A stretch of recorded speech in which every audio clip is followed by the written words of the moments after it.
ಗುಡುಗು ಸಹಿತ ಭಾರೀ ಮಳೆಗೆ ಟಾಟಾ ಏಸ್ ಮೇಲೆ ತೆಂಗಿನ ಮರ ಉರುಳಿ ಬಿದ್ದಿದ್ದು ಭಾರೀ ಅನಾಹುತ ತಪ್ಪಿದೆ. ಶಿವಮೊಗ್ಗದ ರಿಪ್ಪನ್ಪೇಟೆಯಲ್ಲಿ ಘಟನೆ ನಡೆದಿದೆ.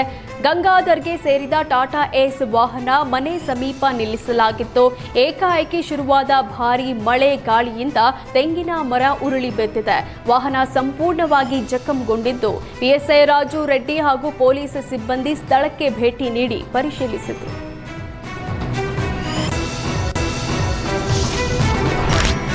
ಉಡುಪಿ ಜಿಲ್ಲೆಯ ಗಡಿಭಾಗದಲ್ಲಿ ಗುಡುಗು ಸಹಿತ ಮಳೆಯಾಗಿದೆ. ಕಾರ್ಕಳ ತಾಲೂಕಿನ ಮಾಳ ಗ್ರಾಮದಲ್ಲಿ ಮರವೊಂದಕ್ಕೆ ಸಿಡಿಲು ಬಡಿದ ಪರಿಣಾಮ ಸಂಪೂರ್ಣ ಮರ ಸುಟ್ಟು ಹೋಗಿದೆ. ಘಟನೆಯಲ್ಲಿ ಮತ್ತೊಂದು ಮರಕ್ಕೂ ಅಗ್ನಿ ಜ್ವಾಲೆ ವ್ಯಾಪಿಸುವ ಸಾಧ್ಯತೆ ಇದ್ದು ಸ್ಥಳೀಯ ಅಗ್ನಿಶಾಮಕ ಸಿಬ್ಬಂದಿಗೆ ಮಾಹಿತಿ ನೀಡಿದ್ರು. ಕೂಡಲೇ ಸ್ಥಳಕ್ಕೆ ಬಂದ ಅಗ್ನಿಶಾಮಕ ಸಿಬ್ಬಂದಿ ಬೆಂಕಿ ನಂದಿಸಿದ್ದಾರೆ.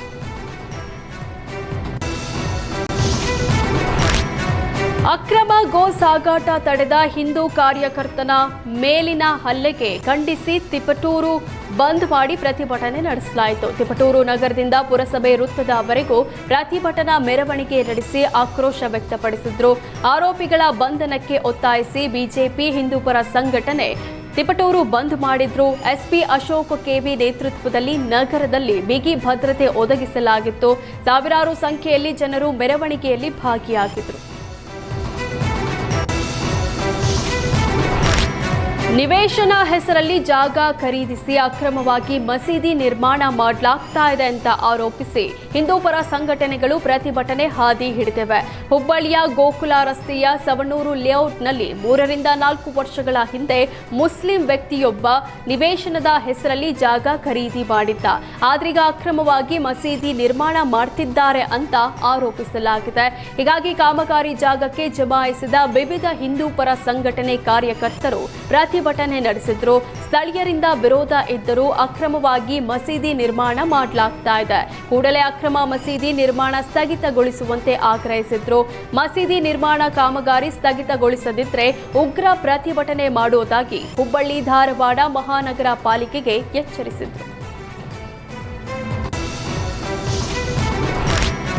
ಕೆಲ ದಿನಗಳ ಹಿಂದೆ ನೀರಾನೆ ದಾಳಿಗೆ ಬಲಿಯಾದ ಪಶು ವೈದ್ಯೆ ಸಮೀಕ್ಷಾ ರೆಡ್ಡಿ ಮನೆಗೆ ಇಂದು ಅರಣ್ಯ ಸಚಿವ ಈಶ್ವರ್ ಖಂಡ್ರೆ ಭೇಟಿ ನೀಡಿದ್ರು. ಬನ್ನೇರುಘಟ್ಟ ಸಮೀಪದ ಸಕಲವಾರ ಗ್ರಾಮದಲ್ಲಿರುವ ಸಮೀಕ್ಷಾ ಮನೆಗೆ ಭೇಟಿ ನೀಡಿ ಕುಟುಂಬಸ್ಥರಿಗೆ ಸಚಿವರು ಸಾಂತ್ವನ ಹೇಳಿದ್ರು. ತನಿಖೆ ನಡೆಸಿ ಸಮೀಕ್ಷಾ ಸಾವಿಗೆ ನ್ಯಾಯ ಕೊಡಿಸೋದಾಗಿ ಕುಟುಂಬಸ್ಥರಿಗೆ ಭರವಸೆ ನೀಡಿದ್ರು. ಈ ವೇಳೆ ಅರಣ್ಯ ಪಡೆ ಮುಖ್ಯಸ್ಥೆ ಮೀನಾಕ್ಷಿ ನೇಗಿ, ವೈಲ್ಡ್ ಲೈಫ್ ಪ್ರಧಾನ ಮುಖ್ಯ ಅರಣ್ಯ ಸಂರಕ್ಷಣಾಧಿಕಾರಿ ಕುಮಾರ್ ಪುಷ್ಕರ್, ಸುನಿಲ್ ಪೋನ್ವಾರ್ ಕೂಡ ಹಾಜರಿದ್ದರು.